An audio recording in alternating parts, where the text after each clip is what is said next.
Hey all, welcome back to another Yu-Gi-Oh! Duel Links video, and today Esperoba has been released into the duel world as a roaming duelist, and I don't really like these kind of events. I especially don't like to make videos on them, but I always like to showcase my farm deck for those people out there who do want to watch my videos and get my perspective on what I'm using, coming from a very free-to-play standpoint and not somebody who spends a lot of time in the game, but can still offer a good perspective for those who are casual to a little bit more serious in the game. And if you're wondering why I'm using a level 40 character, that's because I want to get some drop skills on him, and I thought this would be a great time because I need somebody with Restart, because I chose Restart as my skill for this deck. But before I jump into this deck, I want you guys to know there's 1,000 ways to farm Esperoba. He's not a challenging duelist to farm. There's many decks out there to use, and this is just the one that I found the most consistent, and the one that's going to get me 8,000 every time, and the one that just works the best for me personally with the cards I have at hand. So jumping into the deck profile, why don't we just go in there and then we can discuss it a little bit more. Alright, so this is a fairly standard Dark Paladin deck, and that just focuses on negating spell and trap, so that's how I decided to do with Esperoba. Alright, and then the key card of this deck is the Dark Paladin. For everybody who didn't know about this, it's a Dark Magician and Buster Blader, and it must be fusion summoned. It cannot be special summoned by other ways, but this does mean you can use fusion substitutes to use instead of using both materials. During either player's turn, when a spell card is activated, you can discard one card, negate the activation, and if you do, destroy it. This card must be face up on the field to activate and resolve this effect, and then it does also gain 500 attack for each dragon type monster on the field or in either player's graveyard, and that doesn't really matter because you don't have any dragons and neither does your opponent, but 2900 is enough to make it happen. So that's the fusion. We also have a Dark Flare Knight that you can go into, and that's just to make sure that on the final turn you have at least 5,000 total attack points on your side of the field to union attack over onto your vassal. And Dark Flare Knight is just glossy, and it's a fairly common card, most people should have it, and that's just an easy way of bringing that out as well. So with that, you obviously have the 3 Buster Bladers and the 3 Dark Magicians. I do have a Prismatic Dark Magician, this one right here, and that's why I use this specific one, is with Ancient Rules to get it out, so I do get a summon of that, and it gets me extra 200 duel points, and then from there I can either fusion summon it, or just keep it on the field for the final turn when I use double union attack. Now, I don't have any Swamp Kings. I wish I did. But right now all I have is the Beast King, so that's my replacement for it. It's not as consistent, this deck, as it would be with the Swamp Kings. Swamp Kings has this exact same effect, except it also allows you to discard it to add a polymerization, which is pretty key.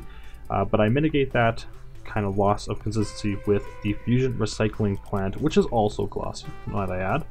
Basically just once per turn you can discard one card, add one polymerization from your deck or graveyard to your hand. Also once per turn, during the end phase, you can target one monster in your graveyard that was used as fusion material for a fusion summon, add it back to your hand. Now I like this because it lets you add back resources to your hand so that Dark Paladin can use those resources again. Now I was playing with a number of having maybe 2 of these in the deck, and I just felt it was kind of cloggy. I liked having just one, but I definitely liked seeing it. So if that's a card you have multiple copies of, I would maybe recommend going for that. I wouldn't toss in too many because they really are dead cards after you get one out.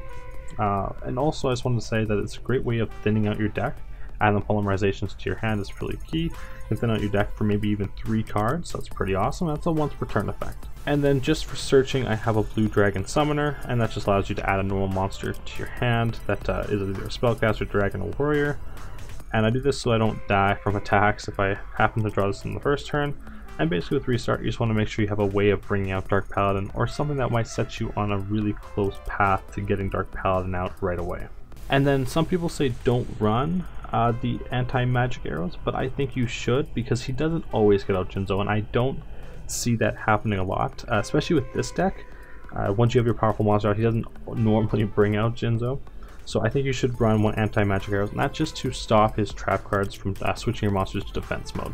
So it's a fairly standard deck like that, and I think we're just going to jump right into the replay, and then I can describe how to use this deck firsthand.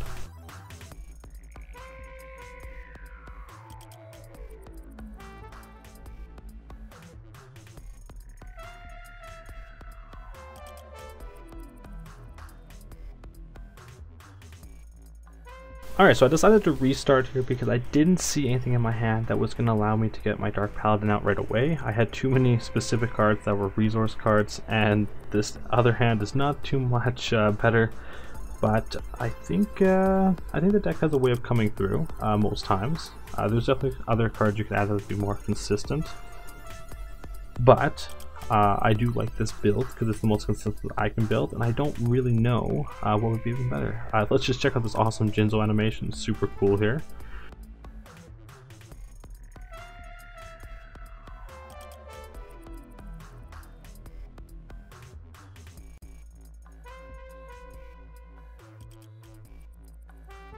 Yeah, so that was super cool. And I just have the Blue Dragon Summoner to try to protect my life points enough. It's going to get a Dark Magician to my hand.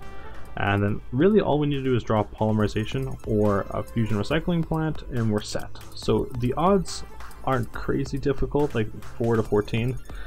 And we actually draw a Dark Magician, so we're not in luck. We have a full hand of bricky monsters, and he brings out a 900 attack, so we don't actually die this turn, which is pretty crazy. And this is kind of how most duels are going to go. It's either going to be, you're going to get something in your hand right away, which is more than likely actually. And then I draw the Polymerization, so we're okay there. So I've never actually lost against level 40 using this deck, so that's not bad. I've played at least 7 duels, so 7 out of 7 isn't bad. This is one of the closer ones, and I just wanted to demonstrate that the deck may not always win, but this is the one I recorded. That it can come out of that tough little situation there. So I'd already do the Fusion Recycling Plant, so I'm super happy about that. I can just start discarding some Dark Magicians that I don't necessarily need. I want to keep the Prismatic in my hand so that I can get it special summoned out to get that Prismatic points, but I just start thinning my deck with the Fusion Recycling Plant, adding the Polymerizations to your hand.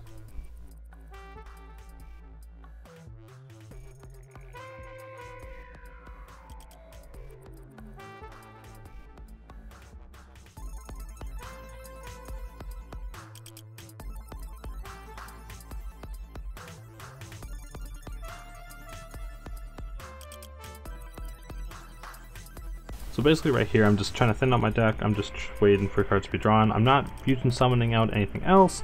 So until Ancient Rules gets into my hand, it's just a waiting game. And you don't want to run out of space in your hand either, so you might want to be careful about that. No worries about setting cards. Esper Roba has no backward destruction. Alright, so Ancient Rules added to the hand. I already use it, and I get out my Dark Magician right away. So it is the Prismatic one. No special animation, but Yugi does have a little cutscene quickly thing with that. And I don't fusion summon it off. I keep that for a little while, just in case. Keep cards in my hand. I would hate to have him use 2 different things at the same time in the same turn and ruin my day. So I negate Gravity Blaster. I definitely think you should, or else you'll be able to climb over your monster after only 2 turns. So now I have 3 cards in my hand that I cannot discard, and 1 card left for a way of stopping things. So that puts me in a dangerous situation, you would say, but it's okay because I draw another one. So now I have 2 cards, and what I do is I actually discard the Beast King to grab Polymerization back, since it's a once per turn effect, and that just allows me to go into more options if I so choose. I do have a Dark Flare Knight that is glossy, and you can use that instead. I do have 2 Dark Paladins, but you only ever really need 1.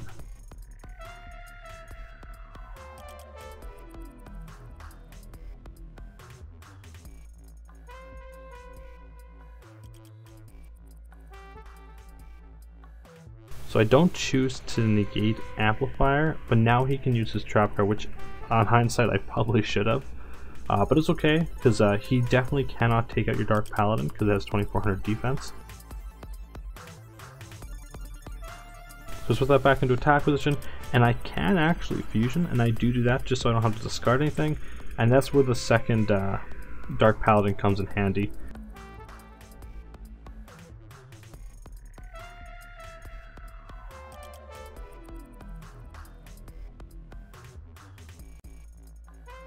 Alright, so final turn, I draw my last card here. It's Great Secret Dazzle. I summon that, and then first thing you always want to do is use your Secret Pass the Treasures on the monster that's going to be attacking directly.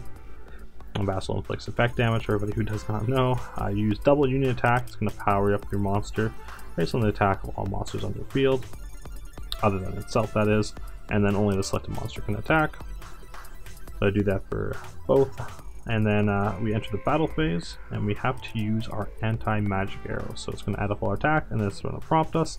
We use anti-magic arrows, and then we attack directly, no problems whatsoever.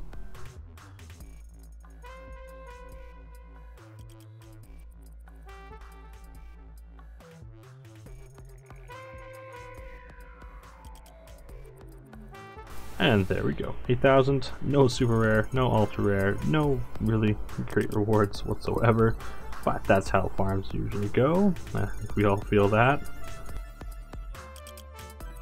So there we have it, 8,000, 8,500, that's because of the low life I got there, but even if you don't get low life, it's no problem because you'll still get 8,000 base. That's if you have the same amount of glossy and prismatic cards I have, and that's kind of taking into account that, but it's usually should be somewhere on 8,000. A lot of people have a lot more glossy and prismatic cards than I do. Sad to say, but yeah, I make it work, and you guys should try to add in specific cards that add that glossy and prismatic feel to your deck, so that you can also get 8,000. I hope you guys enjoyed watching. If you have any questions, comments, concerns, make sure to leave them down below, and I'll get to them as quickly as I can, and to the best of my ability. Hope to see you in the next one, and as always, peace.